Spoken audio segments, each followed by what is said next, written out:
नमस्कार, प्रवास साक्षी देख रहे हैं आप। आपके साथ मैं हूं अंकित सिंह। टॉप 10 न्यूज में आपका स्वागत है।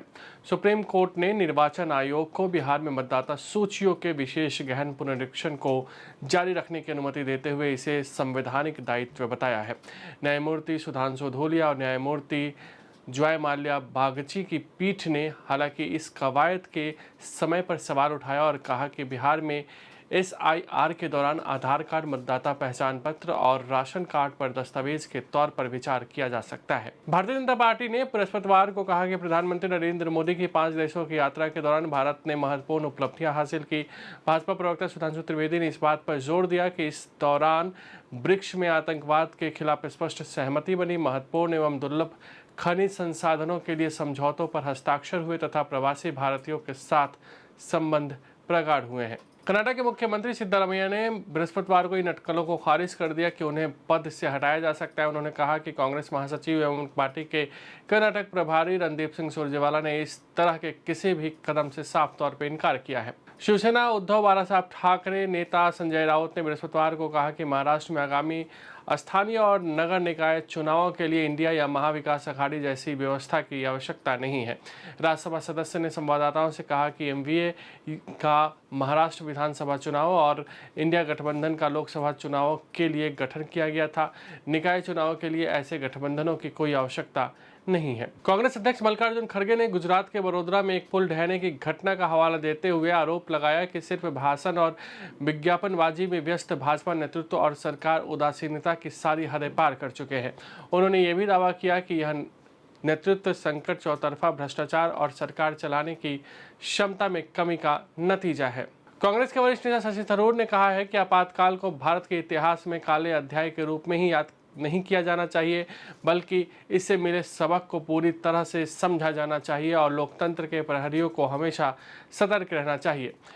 मलयालम दैनिक दीपिका में बृहस्पतिवार को आपातकाल पर प्रकाशित एक लेख में कांग्रेस कार्य समिति के सदस्य ने 25 जून 1975 से 21 मार्च 1977 के बीच तत्कालीन प्रधानमंत्री इंदिरा गांधी द्वारा घोषित आपातकाल के काले दौर को याद किया और कहा कि अनुशासन एवं व्यवस्था के लिए किए गए प्रयास अक्सर क्रूरतापूर्ण कृत्यों में बदल जाते हैं, जिन्हें उचित नहीं ठहराया जा सकता।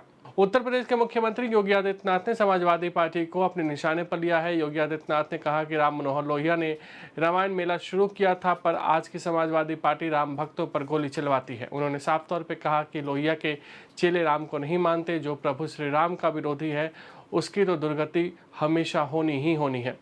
भारत का एक ही धर्म है, सनातन धर्म। महाराष्ट्र सरकार ने गणेशोत्सव को आधिकारिक तौर पर महाराष्ट्र राज्य उत्सव घोषित कर दिया है। यह निर्णय आगामी त्योहारों के मौसम से पहले लिया गया है, जिसकी घोषणा मुख्यमंत्री देवेंद्र फडणवीस ने की है। राज्य में गणेशोत्सव का गहरा महत्व है। इसके सार्वजनिक उत्सव की शुरुआत 1893 में हुई थी, जब लोकमान्य तिलक ने औपनिवेशिक शासन के दौरान एकता और प्रतिरोध के प्रतीक के रूप में इस उत्सव को लोकप्रिय बनाया था। सूचना प्रौद्योगिकी और दूरसंचार कंपनियों के शेयरों में बिकावली दबाव से BSE सेंसेक्स बृहस्पतिवार को 345 अंक के नुकसान में रहा, जबकि NSE निफ्टी में 121 अंक की गिरावट आई।